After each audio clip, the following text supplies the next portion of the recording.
Hello, students. Hearty welcome to you all to my class. I am Basvarajappa. You are all welcome to English with Basvaraj sir.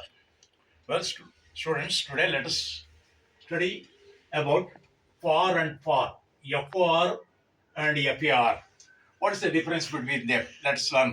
Now, in the for ಒಂದಿದೆ, FER ಒಂದಿದೆ. ಇವುಗಳ ನಡುವೆ ಇರತಕ್ಕಂಥ ವ್ಯತ್ಯಾಸ, difference ಏನು ತಿಳ್ಕೊಳ್ಳೋಣ. ಮೊದಲನೇ for ಅಂದ್ರೆ ಅದು ಪ್ರಿಪೋಸಿಷನ್ ಆಗಿ ಬಳಸ್ತೇವೆ. ಅದನ್ನ ಪ್ರಿಪೋಸಿಷನ್ ಅಂದ್ರೇನು? It is A word that is placed inside before A noun R A pronoun so that it can make relationship with the other words of A sentence. ಒಂದು ಸೆಂಟೆನ್ಸ್ ನಲ್ಲಿ preposition ಅನ್ನೋದು noun ಮುಂದ್ಗಡೆ ಅಥವಾ pronoun ಮುಂದ್ಗಡೆ ಬರುತ್ತೆ. ಅದು ಮಿಕ್ಕ ಪದಗಳಿಗೆ ಸಂಬಂಧವನ್ನು ಕಲ್ಪಿಸುತ್ತೆ. ಅದು ಪ್ರಿಪೋಸಿಷನ್. ಅದೇ ಈಗ ಫಾರ್ ನೋಡೋಣ. ದಿಸ್ ಉದಾಹರಣೆಗೆ, this gift is for you. ನಾವು ಯಾರ್ದೋ ಬರ್ಡೇಗೆ ಹೋಗಿರ್ತೇವೆ, ನಾವು ಅವ್ರಿಗೆ ಏನ್ ಹೇಳ್ತೇವೆ ಅಂದ್ರೆ ಹ್ಯಾಪಿ ಬರ್ಡೇ ಅನ್ಬಿಟ್ಟು ದಿಸ್ ನಾವು ಗಿಫ್ಟ್ ತಗೊಂಡು ಹೋಗಿರ್ತೇವೆ, ಉಡುಗೊರೆಯನ್ನ ಅವ್ರಿಗೆ ಕೊಡುವಾಗ this gift is for you. ಈ ಉಡುಗೊರೆ ನಿನಗಾಗಿ, ನಿಮಗಾಗಿ ಅಂತ ಹೇಳ್ತೇವೆ. ಹಾಗೇನೆ I am studying for the exam. I am studying exam. ನಾನು ಪರೀಕ್ಷೆಗಾಗಿ ಓದ್ಕೋತಾ ಇದ್ದೀನಿ. ಪರೀಕ್ಷೆಗೋಸ್ಕರ ಕಷ್ಟಪಟ್ಟು ಓದ್ಕೋತಾ ಇದ್ದೀನಿ. ಪರೀಕ್ಷೆಯಲ್ಲಿ ಪಾಸ್ ಮಾಡಬೇಕು ಅನ್ನೋ ಉದ್ದೇಶಕ್ಕೋಸ್ಕರ ನಿನಗಾಗಿ, ನಿಮಗಾಗಿ ಅಂದ್ರೆ ಓಸ್ಕರ. ಇಲ್ಲಿ ಫಾರ್ ಅಂತಕ್ಕಂಥದ್ದು it use to indicate the purpose or reason. For is a preposition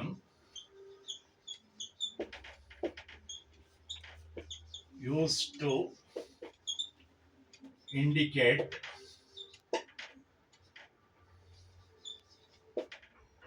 the purpose or reason. ಯಾವ ಉದ್ದೇಶಕ್ಕಾಗಿ ಕೊಡ್ತಾ ಇದ್ದೇವೆ, ಯಾವ ಕಾರಣಕ್ಕಾಗಿ ಕೊಡ್ತಾ ಇದ್ದೇವೆ ಅದನ್ನು ತಿಳಿಸಲಿಕ್ಕೆ ನಾವು ಫಾರ್ ಅಂತಕ್ಕಂಥದ್ದನ್ನು ಯೂಸ್ ಮಾಡ್ತೇವೆ. For is A preposition used to indicate the purpose or reason. ಯಾವ this gift is for you. I am studying for the exam. The soldiers are fighting for our country. The soldiers are fighting at the border for our country. Fighting with the enemies for the safety of our nation.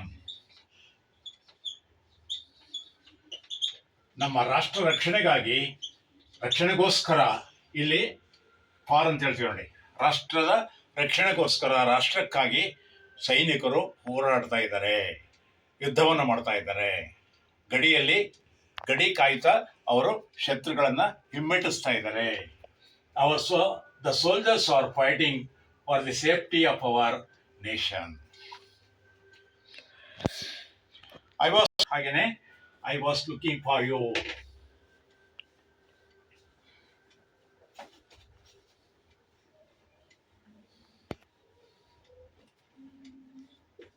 I was looking for you.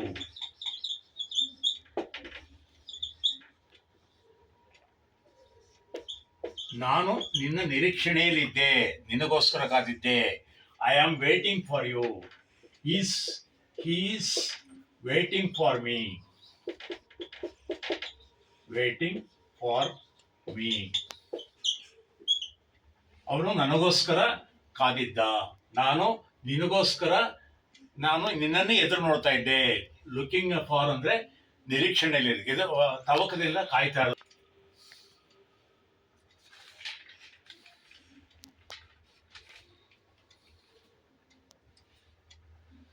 Next for ಅಂದ್ರೆ ಅದು for ಅಂತಕ್ಕಂಥದ್ದು adverb ಆಗಿ ನಾವು use ಮಾಡ್ತೇವೆ. For ಅಂದ್ರೆ ಇಲ್ಲಿ for ಅಂದ್ರೆ ಓಸ್ಕರ. ಕಾರಣ ಹೇಳುತ್ತೆ ಇದು. ಇದೇನು ಹೇಳುತ್ತೆ ಅಂದ್ರೆ ದೂರ ಹೇಳುತ್ತೆ. ದೂರ.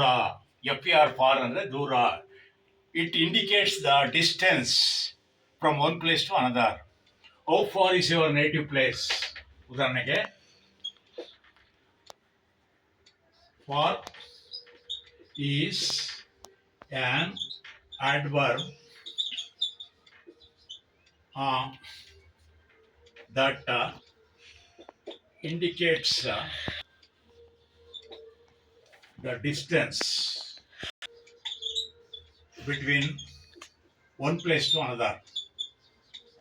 Between one place to another.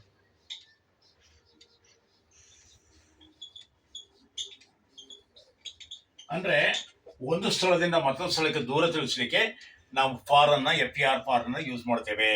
ಉದಾಹರಣೆಗೆ Prayag or Delhi or Kashi is too far away from here, is too far away from Mysuru. ಅಂದ್ರೇನು?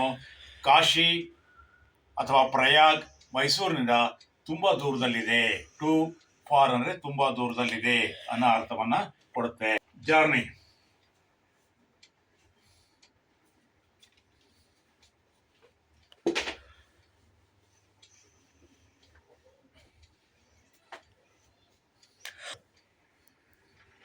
He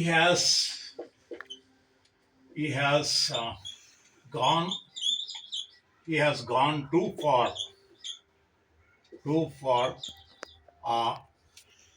in a spaceship. ಅವನು ಆ ಸ್ಪೇಸ್ ಶಿಪ್ ಅಲ್ಲಿ, ಬಾಹ್ಯ ನೌಕೆನಲ್ಲಿ, ಅಂತರಿಕ್ಷದಲ್ಲಿ ತುಂಬಾ ದೂರ ಹೊರಟೋಗಿದ್ದಾನೆ. ಟೂ ಫಾರ್, ತುಂಬಾ ದೂರ ಹೊರಟೋಗಿದ್ದಾನೆ. ಅಂದ್ರೆ ಫಾರ್ ಅಂದ್ರೆ the distance between place to place. ಅದು ಒಂದು ಅಡ್ವರ್ಬ್, ಎಷ್ಟು ದೂರ ಅನ್ನೋದನ್ನ ಹೇಳುತ್ತೆ.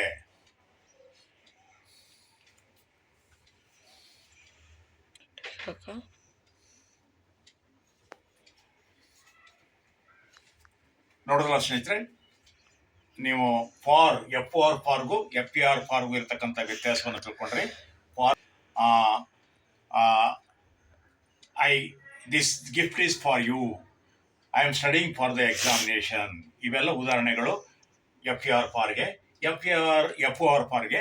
FAR ಫಾರ್ ಅಂದ್ರೆ ಅದು ಅಡ್ವರ್ಬ್, ಅದು ಡಿಸ್ಟೆನ್ಸ್ ಅನ್ನ ಹೇಳುತ್ತೆ. It tells the length of the distance.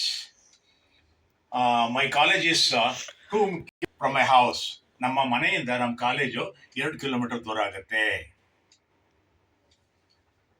ಇದಿಷ್ಟು ಕೂಡ ಇವತ್ತಿನ ಪಾಠ. ನಿಮಗೆ ಇಷ್ಟ ಆದರೆ ಲೈಕ್ ಮಾಡಿ, ಶೇರ್ ಮಾಡಿ, ಸಬ್ಸ್ಕ್ರೈಬ್ ಆಗಿ ಅಂತ ಹೇಳ್ತಾ ನಿಮಗೆಲ್ಲರಿಗೂ ಕೂಡ ವಂದಿಸ್ತೇನೆ. Thank you.